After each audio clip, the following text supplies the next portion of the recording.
So today I am gonna interview Nana. I don't actually know her. We know each other from the industry, of friends that we know in common and we've had in common. She was one of the only people to actually message me when I did series 1 and was like, I love this, I think it's so great. And I want to hear what she has to say. She did just tell me that she's moving to LA, but let's actually find out why she's moving to LA. So come and watch. I think it'll be pretty interesting. And our view's nice. You can't really see it, but it's pretty. Anyway, let's hear what she has to say. Hello. Good. Hello. Thanks for coming on. She is. Not at all. Guys, if you didn't know, this is Nana. I actually don't really know Nana that well, but it was one of those things where I was like, I'm gonna email her because she has great hair. Yeah. Well, we have lots of like mutual friends. Tons of mutual friends. I don't know how we've not met. So basically, I think I wanted to interview for this because I think your story is interesting. I think what you do is interesting because there isn't a lot of people that do the kind of styling that you do. I interned on and off whilst I was at uni. Yeah. Did a whole range of magazines, newspapers, everything. And then luckily kind of got my first job at Fabulous magazine. Okay. Like properly like name in the paper or magazine. Isn't that like, the most exciting part when you're like, oh my god, my name's in print. Like it's you can show your mum and she's like, this is what you've been doing for like 2 years and not getting paid. And then as many fashion assistants decide, I was like, right, I think it's time for me to go freelance. Yeah, it's time to earn some money. Yeah, and I was freelance for all of a week. Nice. Before I got a call to go and interview for X Factor. Oh, I so this was, yeah, it was One Direction, which is all anyone. Yeah, anyone cares about. Yeah, anyone cares. I was senior stylist there. Amazing. And worked on X Factor for like 3-4 months. Wow, what was that like? Like literally insane. Never done TV before, so it took me. Great experience though. Like the best experience I've ever had because it took me to the next level, I believe. And after the show was finished, I kind of properly went into the freelance world, which was great. Just had you planned to be in celebrity styling? No, do you know what? I hadn't at all. Also, we haven't even talked. Your ethnic background, I do not even know. Oh my gosh, so I'm from Ghana. Yeah, parents, from Ghana. Are you born in London? Yeah. Born and bred London girl? Yeah, well, born in London, bred in Portsmouth. Okay. Like, my mum's one of 8, my dad's one of 11, like my family alone, that's enough community. 11? Yeah. That is a lot of birthdays. Yeah. Also, there's 5 of us, I have 4 brothers and sisters. Wow. So yeah, there's so many people. Does your family understand what you do and do they approve of what you do? Okay, so I'm very lucky in that my brother kind of was the trailblazer. So my brother, well, one of my brothers is a professional dancer. So he did it for you. So by the time it got to me, like they were kind of like, oh no, it still wasn't easy because it was the whole. He didn't ever have to work for free. Like he was getting booked for music videos and things like that. So I had to explain why I was working for free. Why you weren't earning any money. Yeah, I've got a dancer, an accountant, older sister. Of course, the natural. Yeah, lawyer, older sister. Even better. Then there's me. So at least your parents had. Yeah. That's so bad to say.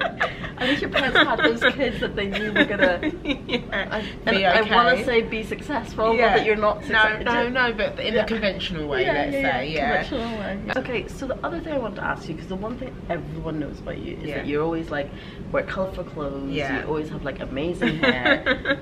Was that something you did on purpose, or was that just naturally who you always wear? Yeah, completely. Like an unconscious effort on my part. Like my friends have an ongoing joke that I'm always dressed like I'm going to the Oscars. You kind of are. I don't even know you that well. I'm always like, she's very dressed up. It honestly is just who I am. I think from a young age. Have you been noticed for it now, or do you feel like it's always been something that everyone's been like, oh, Nana's this? Yeah. I think clothes definitely, and then obviously in recent years it's now been the hair. So this is the thing. So there was a whole girl movement of like embrace your curls, embrace your hair. Before that existed, it was always like, oh my god, I need to like tame this because people are looking at me weird. Do you feel now that it's like, I hate to say it, but it's like cool to be different, or cool to be natural? Has it made it easier for you?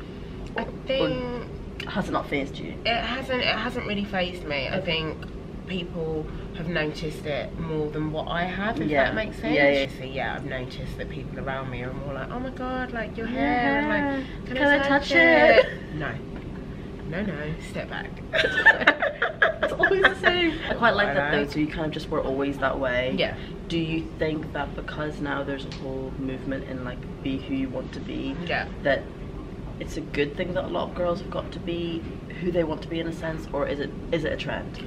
That's my way with this thing. Is it a trend? Do you know what? I hope I see it now as a trend, but I hope it's something that is like an everlasting trend, and like that just doesn't ever go away. Because for me, growing up, I didn't really have those people that you see in this industry to kind of like look to and look up to. Whereas now, where do you think the movements come from?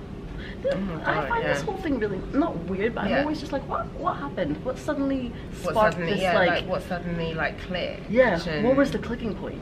I don't know. You know, I'd always say things like that tend to come from America first, I think, and then filter their way over the Atlantic and whatever. So I don't think I could necessarily like pinpoint it, but do you think we're at the same stage as America though? No, I don't know if we like ever will be. Yeah, ever will be, or like, do we want to be? Like, it's very like I have very mixed view, even though that's where I'm about to embark on. Oh God, I'm so sorry. Of course you did. This is the thing I try to explain to my friends because I lived in New York. That like when you're there, it's not. It doesn't look like CNN. No, like it's not the same. Yeah, you're not having those news bites. Though I do think in LA and in New York they do embrace women of color that little bit more in terms of our industry. And but I do kind of think that a lot like about America as well. That's another really attractive prospect for me. What is that? Is just because I do think black people go further in America. Interesting. People of colour go further in America. Like, why do you think that? I think because they've worked really, really hard for it, and people, and also it's the whole like American dream thing of that you are judged kind of on your merit. As much as obviously people can be like, oh, like America can be racist and things like that. Industry-wise, from what I've seen, like again, I have this conversation with my brother a lot, obviously being a dancer, because he did 6 months, nearly a year. In America as well, and he's like, it's just about what you can do, like that is what they're interested in, if you've got the goods to back it up. And then obviously, gosh, I wish London was like that. This is it. And it's like, why isn't London like that? I have no idea. It is a really weird. Well, I stand by the conviction that it's a society thing. It isn't based on what you can do, it's either based on who you know or what you look like. Whereas I don't think, like, I just don't think you get that in America. If it is like, if you can do the job, then you do the job. It's a bit sad, isn't it? If you think about it. Yeah, it's sad for here, but it's sad for here. But the problem with it here is I don't actually think it would change here, because I don't think. It sounds really silly, but I don't think there's as much of a hierarchy in the States. I think everyone could be. It is the American dream. Everyone can be whoever they want to be. I don't know why we don't have that policy as much here. No, it's. Like you said, I don't know how that would ever change here, but in America everyone's come in and you can literally start from the bottom. As Drake would say. Nice. Like the Drake reference that you got in there. Nicely done. Do you think you're attracted to going to LA for that reason? Just see what the whole place like has to offer, and even if like that means like me coming back here and being really excited and being like, oh my god, like this is what they're doing. Be inspired. Like I said, a lot of things that happen, I feel, do happen in America first. Do you feel like you're missing out on something there? Well, no, not necessarily. Like it works like kind of like both ways, because obviously, like, don't get me wrong, I absolutely love London and it's incredible, and we're really great at like producing amazing talent and content, and do you know what I mean? Like I don't think it's very authentic. A lot of places like have a patch on London. I think we're reactive. But I think they are maybe a bit more honest. About their reaction. I think the one thing that I felt like a couple of weeks ago or months ago, that when the Women's March happened, and there was this whole push and like, are you going to the Women's March? And I sort of said to a couple of friends, I was like, is this a social media stunt? Like what is this for? What's this for? Are we hitting any hard issues here? Or are we just doing it for the social media of it? Like I don't, it's very hard now I think to differentiate between doing things authentically or for the fact that it looks aesthetic, like it's a good visual for something. I was ill anyway, but I was just like, this doesn't sit well with me. And I think it's because I knew that the Black March was coming up after it, and I was like, would all these people be doing the same thing? That's it. Did this get this much press and coverage? I know, not in the industry, and I find that very upsetting. I was a bit like, I can't believe that London as an industry just haven't. Let's just not cover it. Yeah, we'll cover women, but we'll not cover. Yeah, we won't cover Black Lives Matter. No, I think there's a difference in feeling at home in London and feeling at home in the industry. Yeah, I feel like it's a need to be like, hold on, well, what do you think? Because am I feeling the same thing you're feeling? Yeah. Are we feeling the same way? Is it like general? Or am I just being a bit crazy?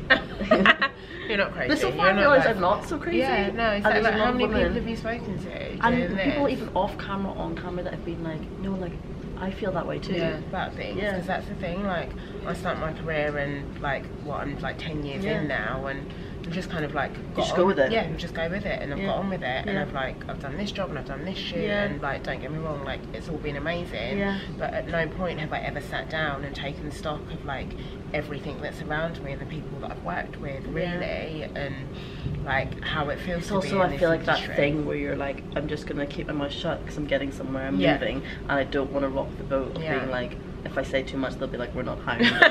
The loud mouth is too much to say, which could happen to me, but I hope not. Like, you know, just like, stop saying too much. No, carry on speaking, like 100%. But that's the problem with London. If you carry on speaking, there's going to be people that are like, we don't like what she's saying, and you have to kind of be careful of that. No, definitely, just like 100% carry. Like, I emailed you, didn't I? Yeah, you did. Like, I'm not even like it's a black girl thing. Yeah. Plenty of girls from totally different backgrounds. Yeah. A lot of girls in the industry were like, I didn't know you felt like this. Yeah. And I didn't know, like, you know, Amy felt like this, so Jay felt like this, so Naomi felt like this. Yeah. And it was that thing of being like, hold on, if they actually do care how we feel, and we care how we feel, then that's like, do you know what I mean? That's a good thing. There's a good thing here, and there's a good thing going where, like, you know, I said to the girl, like, I think we all maybe need to listen to each other more. I think even if you go to LA and when you come back, it, you know, to have the conversation in 3 months when you come back and be like what's happened? What happened? What's changed? Like, what did you feel? Like, how did you feel as a person? Yeah. Not even, you know, just like,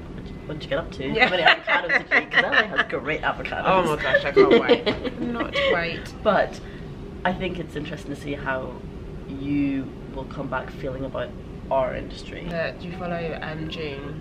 Yes. On like, I look at her and I'm like, you have excelled at styling all of these like hip hop stars, and like, would that happen here? Yeah. Like, that is the question, and like, I don't really know. I don't know. It's like Caroline Watson, for example, but she went to America to come back.